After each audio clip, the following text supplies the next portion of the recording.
baik-baik saja. Jadi mari kita sebagai orang yang berkata aku adalah anak Tuhan, percaya bahwa Tuhan ada, kita mau iman. Sehingga kuasa dari penyertaan Tuhan benar-benar terjadi di dalam kehidupan kita. Kita mengalami kemenangan lepas kemenangan dalam berbagai situasi kehidupan kita. Haleluya Bapak Ibu. Bukankah itu yang menjadi doa kita dari awal tadi, doa pembukaan dan doa kebenaran firman Tuhan. Ingin melihat kemuliaan Allah yang dinyatakan di dalam berbagai keadaan hidup yang kita alami.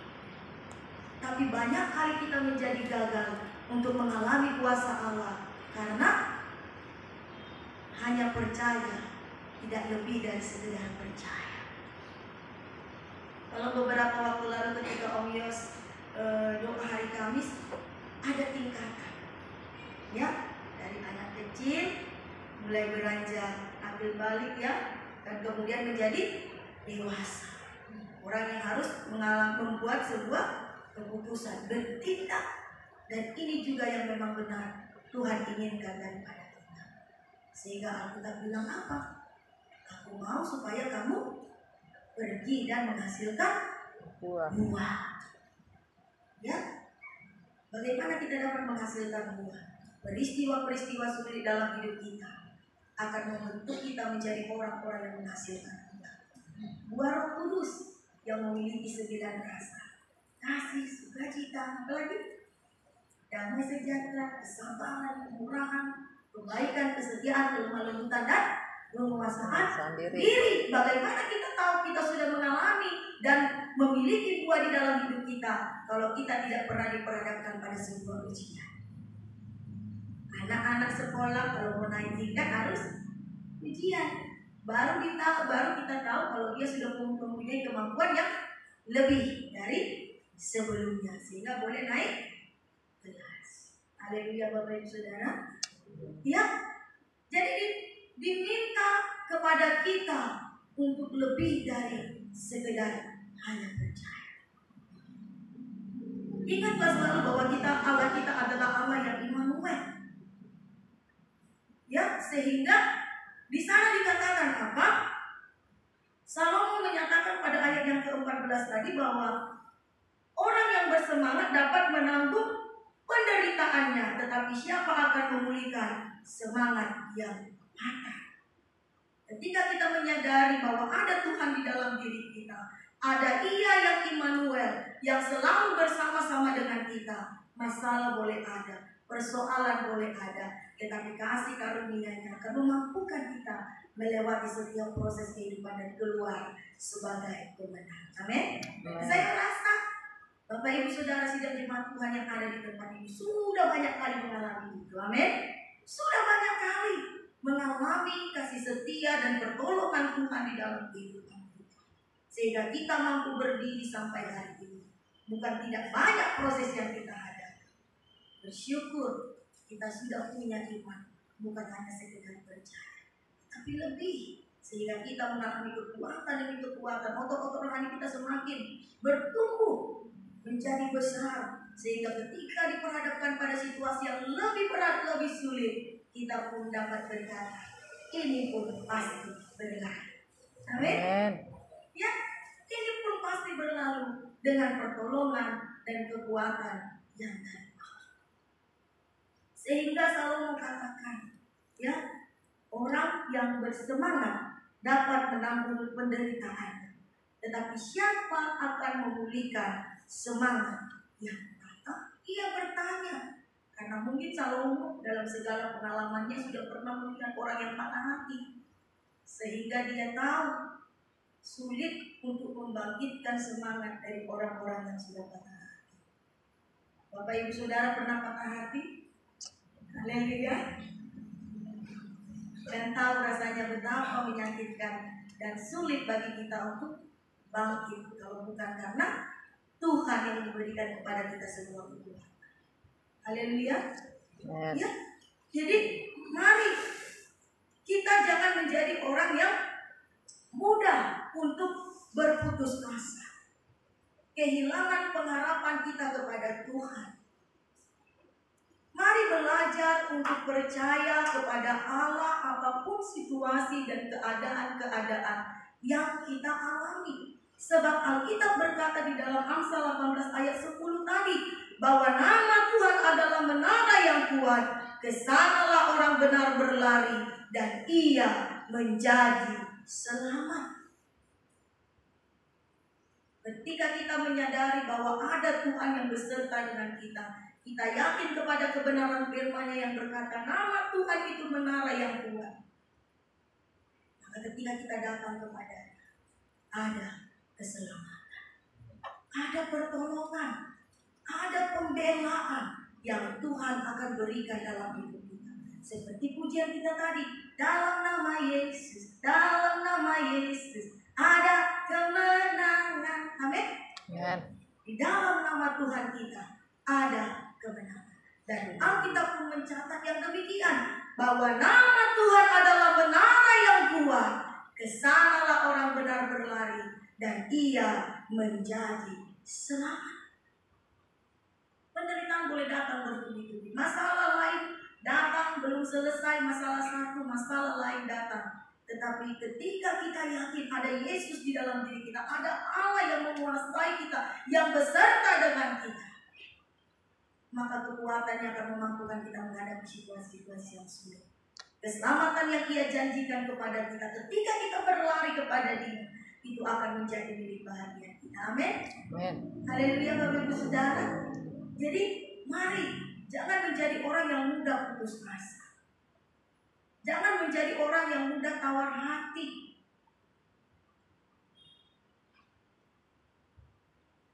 Jangan menjadi orang yang mudah lemah karena situasi-situasi yang sulit yang kita hadapi. Tapi belajar terus mempercayai Tuhan di dalam kehidupan kita, sehingga kita akan dapat berkata seperti Daniel, Sadrak, Meshak, dan Abednego, mau ditolong Tuhan, gak ditolong Tuhan, aku tetap akan apa Bapak Ibu Saudara? Menyembah. Tetap menyembah Dia, dan tidak akan menggeser pengharapan keyakinanku daripada Dia, Allah Israel yang telah menyelamatkan. Apapun situasi, ditolong gak ditolong, kita mau tetap percaya Dia Allah. Amin. Dia Allah. Apapun kondisi keadaan kita, kelemahan-kelemahan yang mungkin hari-hari ini kita alami di dalam kita. Orang-orang tua yang mungkin mulai mencapai usia yang lanjut, yang dulunya kuat, yang dulunya tegak, yang dulunya wow, sekarang kita mungkin mulai drop. Ada begitu banyak perasaan-perasaan yang aneh dalam tubuh kita, kondisi kita, yang dulunya mungkin kita punya segalanya, tetapi karena situasi dan kondisi keadaan dunia membuat kita mungkin kehilangan beberapa hal yang kita punya, yang selama ini dapat kita nikmati. Ditolong ataupun tidak ditolong, tetap percaya Tuhan. Amin. Sebab apa Bapak Ibu Saudara? Saya selalu yakin bahwa Allah yang saya sembah, yang olehnya saya memperoleh keselamatan, yang hingga saat ini saya setia melayani Dia, adalah Allah yang tidak akan pernah mungkin mengingkari janji bahwa apa yang Dia rancangkan atas hidup saya itu adalah rancangan yang terbaik. Amin. Itu rancangan yang terbaik, terlepas dari situasi keadaan-keadaan yang harus saya alami untuk mencapai kegenapan dari rencana Tuhan yang indah itu. Haleluya Bapak Ibu. Jadi kalau kita bilang kita anak Tuhan, percayamu dibuktikan ketika engkau ada dalam situasi yang sulit, keadaan yang mungkin tidak sesuai dengan yang engkau harapkan. Jangan lari kepada dunia, jangan lari kepada manusia, tetapi Alkitab memerintahkan kita untuk lari kepada Tuhan. Kesanalah orang benar berlari, dan ia menjadi selamat. Ya, kita akan memperoleh keselamatan itu, keselamatan dalam segala bentuk yang Tuhan sediakan atas hidup kita. Ya, waktu sedikit kesaksian Bapak Ibu Saudara yang dikasihi Tuhan, ketika saya sudah bersama dengan suami awal-awal 1 hari sesudah pernikahan kami pulang secepatnya ke tempat pelayanan karena 2 minggu saya ada di rumah mertua sebelum pernikahan untuk ikut konseling ya, mengikuti segala bentuk rangkaian yang akan dilaksanakan sesudah pernikahan. Saya meminta seorang rekan hamba Tuhan untuk boleh melayani di tempat pelayanan kami di sana ya. Dan Bapak Ibu Saudara yang dikasih Tuhan tahu apa yang terjadi. Ternyata hamba Tuhan ini nggak datang ya. Jadi waktu kami telepon tanya jemaat ya, hari ini ibadah hamba Tuhannya datang, nggak ada tante, gerejanya terkunci, kami sudah sampai di gereja tapi nggak ada yang buka. Waduh, hati saya sedih sekali ya Bapak Ibu Saudara yang dikasihi Tuhan. Padahal kami sudah berusaha menghubungi, memang karena jaringan di sana agak susah. Kami sudah kirim SMS setiap tahun, nanti keluar dapat jaringan, nanti bisa dibaca. Biasanya kami seperti itu, ya. Dapat berita itu dari SMS, nanti kami pergi ke satu tempat yang lebih tinggi, cari jaringan, baru buka dan berita-beritanya nanti baca di rumah. Tapi keadaan itu yang membuat kami menjadi sedih, sehingga saya memutuskan sesudah pernikahan harus langsung pulang supaya jangan sampai 2 kali minggu nanti tidak ada yang melayani di pelayanan kita yang ada di daerah dulu. Hari Jumat kami menikah, hari Sabtu kami berangkat pulang ke pelayanan saya sudah bersama dengan suami. Tetapi apa yang terjadi di tengah perjalanan? Kami berjalan biasa saja Bapak Ibu Saudara, tidak terlalu kencang dan juga tidak terlalu lambat. Malam bersuka cita yang namanya manten baru ya kan, manten baru, kami naik sepeda motor. Tetapi kemudian sekitar di kilometer 83 memang sudah mulai agak gelap. Hari Sabtu itu kami mau terus untuk hari Minggunya. Di jalan itu ada batu-batu kerikil yang ditumpukan oleh pihak LAPP mungkin untuk membuat jalan itu supaya tidak licin. Jadi suami saya ini sudah tidak bisa lagi mengelak. Biasanya dia agak di pinggir, tapi ini agak di tengah-tengah. Hari sudah agak gelap, itu sekitar jam-jam 6 sore ya, di tengah hutan kami berjalan. Dan kemudian yang terjadi untuk menjaga supaya saya tidak kenapa-kenapa, suami saya ini menabrakkanlah sepeda motor ini ke tumpukan batu-batu kerikil, dan saya terpelanting lebih daripada 10 meter. Tetapi Tuhan itu begitu baik di dalam kehidupan saya secara pribadi dan juga suami. Karena apa? Saya tidak mengalami luka yang berarti. Walaupun saya sudah terpelanting jauh, tetapi suami saya mengalami insiden yang berbahaya ya. Jadi ini kepalanya terkoyak, jadi masuk batu-batu kerikil di sini, dia terkoyak seperti itu, dan dia terimpit sama sepeda motor. Saya tidak mampu ya, sebelum menikah ukuran badan saya tidak seperti ini. Jadi agak sedikit lebih mini, sesudah menikah baru sebesar ini. Artinya suami saya berhasil membahagiakan saya. Ya. Jadi kemudian saya mencoba mengangkat sepeda motor ini, tapi saya tidak punya kekuatan. Saya tidak punya kekuatan, dia sudah terkulai lemah dan tidak mampu lagi mengangkat badannya sendiri. Dan saya hanya bilang, Tuhan, aku punya Tuhan. Aku punya Allah yang sanggup menolong. Kalau secara logika manusia, Bapak Ibu Saudara yang dikasihi, pada saat keadaan yang demikian di daerah yang jauh dari keramaian, ada di tengah-tengah hutan, sulit ada orang yang lewat di tempat itu. Tetapi saya minta kekuatan daripada Tuhan. Aku datang kepada Tuhan, mohon belas kasihan Tuhan, berikan aku kekuatan. Saya coba sampai beberapa kali, saya bilang, ayo Pak, angkat badan. Dia tidak punya lagi kekuatan, Bapak Ibu Saudara. Dan kemudian seperti ada kekuatan yang besar, saya mulai bisa mendorong, tarik dia keluar. Kemudian dudukkan dia, darah sudah semua, darah sudah berjejer. Saya tak tahu apa yang harus saya buat dengan situasi itu. Saya bilang, bagaimana keadaannya? Dia minta air. Saya tidak punya air. Dia bilang begitu. Saya nggak punya air. Saya bilang, gimana Pak? ini aku, siapa kamu? Wah, lupa ingatan. Baru 1 hari menikah, belum 1 kali 24 jam, saya sudah tidak diingat Bapak Ibu Saudara. Menyakitkan saya. Aku istrimu. Wah, kayak sinetron ya. Aku istrimu, aku siapa kamu? Iya, kita sudah menikah, baru semalam kita menikah. Mungkin karena benturan yang kena di kepalanya membuat dia lupa untuk sementara waktu, sampai dia kemudian tenang. Saya bilang, tapi yang membuat saya sangat bersuka cita dalam keadaannya yang demikian sakit menurut saya, yang dia ingat itu justru Tuhan, Bapak Ibu Saudara. Tuhan Yesus baik. Tuhan Yesus baik. Iya, Tuhan Yesus baik. Tuhan Yesus baik. Iya, memang Tuhan Yesus baik. Kami belajar percaya bahwa setiap keadaan Tuhan Yesus tetap baik. Kami berdoa Bapak Ibu Saudara bersama bergandeng tangan. Tuhan tolong kami tidak tahu apa yang harus kami lakukan. Karena tidak ada jaringan dan tidak ada yang lewat. Saya berharap secepatnya supaya suami saya ini bisa ditolong. Motor sudah benyok, dan kalaupun motornya bagus, saya nggak akan pernah bisa membawanya karena saya memang tidak pandai mengendarai sepeda motor. Jadi tidak ada yang bisa saya lakukan selain berharap kepada Tuhan. Amen. Kepada Allah yang sanggup menolong saya.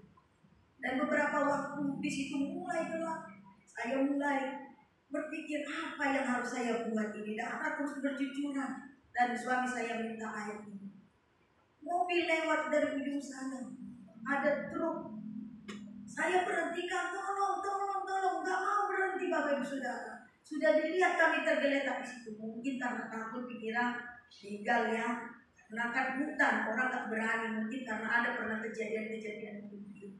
1 lewat, kemudian tunggu lagi, 2 juga lewat, nggak mau. Saya pikir kalau saya begini terus, nggak akan pernah kami bisa ke tempat perobatan.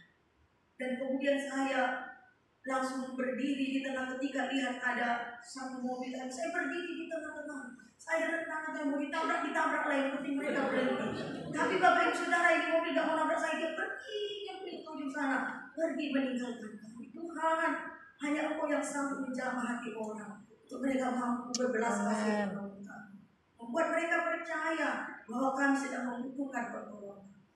Dan mobil yang keempat Bapak Ibu Saudara, saya kembali buat badan saya, pasang badan saya. Mungkin dia mulai mau lewat, tapi dilihat memang sudah tergeletak di depan saya. Mundur lagi mereka. Tuhan baik. Amin. Bapak Ibu Saudara yang dikasih Tuhan, ternyata mobil yang keempat itu di dalamnya ada seorang dokter. Dan kemudian dokter ini bilang, ibu ini bilang, dari mana? Kami dari sana, kami mau pulang, kami terjatuh. Terus apa yang terjadi? Minta tolong Bu, minta tolong. Kalaupun saya ditinggalkan di sini tidak apa-apa. Bawalah suami saya ini ke tempat klinik ataupun bidan yang paling dekat. Bawalah dia. Kalau saya pun harus tinggal di sini, tidak masalah. Tolong selamatkan suami saya. Terus dokternya bilang, sudah dikasih air minum? Tidak, memang dari tadi minta air minum. Kenapa Bu harus dikasih? Syukurlah kamu tidak kasih. Kenapa? Kalau orang jatuh dikasih air minum, itu justru berbahaya katanya. Tuhan itu begitu baik. Memang awalnya kami sebelum pergi disuruh bawa air minum, tapi saya berat hati saya untuk bawa. Coba tadi saya bawa, dia minta minum, mungkin saya kasih, saya nggak ngerti apa-apa. Tapi Tuhan punya banyak cara untuk membuat kita sampai kepada tujuannya yang sempurna. Amin. Amin. Karena di luar logika manusia kita. Dan kemudian Bapak Ibu Saudara yang dikasih, kami sampai di bidan. Motornya kami tinggalkan, kan nggak peduli itu. Tetapi selama diobati, dikeluarkanlah batu-batu kerikil ini. Suami saya bukannya nangis, meringis, kesakitan, tidak. Dia malah membuat bidan itu justru mudah bekerja. Karena apa? Dia bersemangat, dia memuji Tuhan, sehingga lebih mudah untuk mengatasi dan menyelesaikan pengobatannya, membersihkan semua luka-luka yang ada di sini. Nama Tuhan adalah menara yang kuat. Ya, kesanalah orang benar berlari dan ia menjadi selamat. Amin. Seandainya kami patah semangat dengan keadaan, seandainya kami menjadi kecewa dan tawar hati dengan keadaan itu, banyak orang menyalahkan kami. Kan sudah dibilang orang kantin baru tidak boleh langsung pulang. Biarlah di situ pelayanan itu bagi kami. Kami pulang karena kami punya satu tujuan yang baik. Kami mau melayani Tuhan, melayani jiwa-jiwa yang sudah dipercayakan Tuhan. Walaupun mungkin waktu itu baru hanya sekitar 4 orang, tetapi bukankah firman Allah berkata satu jiwa itu berharga bagi Tuhan. Amin. Orang menyalahkan kami, orang menyalahkan saya secara pribadi yang ngotot untuk pergi pulang. Tetapi saya percaya ada maksud-maksud baik Tuhan dalam setiap keadaan-keadaan yang demikian. Ya Bapak Ibu Saudara yang dikasihi, diperlukan sebuah kekuatan lebih untuk kita benar-benar yakin bahwa Tuhan kita itu baik. Bahwa Tuhan kita itu baik. Ya, dan kami boleh mengalami pertolongan Tuhan. Walaupun mungkin suami saya tidak seganteng yang awal, tapi saya bersyukur dia selamat dan kemudian meninggal. Haleluya. Dan saya berkata apa Bapak Ibu Saudara yang dikasihi Tuhan, tidak apa-apa. Darahmu sudah tertumpah di sini. Kau takkan keluar lagi dari tempat ini. Kita akan menenangkan jiwa-jiwa. Amin, amin. Sebab darahmu sudah tercurah di pintu masuk dan di pintu keluar. Karena beberapa waktu kemudian jatuh lagi di pintu yang lain dan dijahit lagi Bapak Ibu Saudara. Ya, sekarang saya baru boleh bersyukur. Waktu keadaan itu rasanya bingung. Kenapa Tuhan? Kita mau melayani Tuhan kok. Ya, sering kita seperti itu, kita rencana melakukan yang baik kok. Tetapi kenapa ada kesulitan yang harus kita hadapi? Tuhan lebih tahu apa yang mau Dia buat atas hidup kita. Amin. Tuhan lebih tahu. Oleh sebab itu mari bersemangat. Mari bersemangat apapun situasi yang kita hadapi. Kami banyak kali mengalami kasih karunia demi kasih karunia, pertolongan demi pertolongan, ketika yakin bahwa Tuhan itu adalah tempat berlindung, penara yang kuat. Beberapa waktu kemudian, ketika anak kami Mikael masih berusia 4 bulan, bersama dengan jemaat yang mulai banyak, bersepakat untuk membeli speaker. Waktu itu musim hujan Bapak Ibu Saudara. Hari Minggu kami pulang dari ibadah, kami berangkat supaya bisa tembus paling tidak malam-malam sampai di kota Pekanbaru karena jarak tempuhnya 5 jam. Jadi naik sepeda motor bawa anak supaya pagi kami bisa paling tidak di kota itu cari. Tetapi jalan yang biasa kami jalani itu kami nggak tahu kalau dia musim hujan ternyata banyak air. Dan itu adalah sungai yang kalau dia kemarau kering, dan waktu itu musim hujan. Ada yang pertama, lubang yang pertama masih lewat sepeda motor, masuk lubang yang kedua Bapak Ibu Saudara yang dikasihi Tuhan, tenggelam. Ukuran saya yang mini ini seperti dahulu, anak saya yang kecil saya angkat seperti ini, kami ada di tengah hutan. Saya bilang Tuhan, kami percaya. Kami percaya kepada kemampuan Tuhan untuk menolong di tengah situasi yang tidak memungkinkan. Itu sudah jam 9 malam Bapak Ibu. Suami saya berusaha untuk menarik keluar itu sepeda motor, nggak bisa. Tetapi kemudian dari ujung jauh di sana ada cahaya senter seperti ini. Saya seperti melihat ada orang, kemudian saya teriak, tolong. Dengar, tolong. Kemudian mereka seperti yang mungkin mulai mendengar, dan mereka mulai menyusuri sungai yang di depannya, kemudian sampai di depan. Aduh, kok bawa pulang anak bayi kenapa malam-malam di sini? Iya Pak, kami pikir tidak seperti ini. Tolong kami Pak, ya udah, Pak bawa aja dulu anaknya ini sama istrinya naik ke atas sana. Di sana nanti lewat di masjid sana, ke sana ke ujung sana itu rumah saya. Tanya mana Pak Ustaz. Secara logika manusia nggak mungkin ada orang malam-malam datang. Tetapi ternyata Tuhan sudah tahu dalam pengetahuannya kalau sebentar malam ada anaknya yang akan mendapat sebuah kesulitan. Jadi Bapak Ustaz ini sedang menolong temannya yang siang tadi juga sepeda motornya tertinggal di sana karena nggak bisa jalan. Jadi malam itu dia mau berdua menarik pakai sepeda motor. Dan waktunya itu selalu tepat. Amin. Waktunya itu selalu tepat, Bapak Ibu Saudara. Tuhan pakai orang yang bahkan tidak percaya kepada Yesus. Seorang ustaz, itu daerah yang memang 100% muslim dan masih kuat dengan ilmu-ilmu berdukunan. Santai-santai udah. Ya. Dan apa yang terjadi? Bukan hanya sekedar ditolong untuk bawakan saya ke atas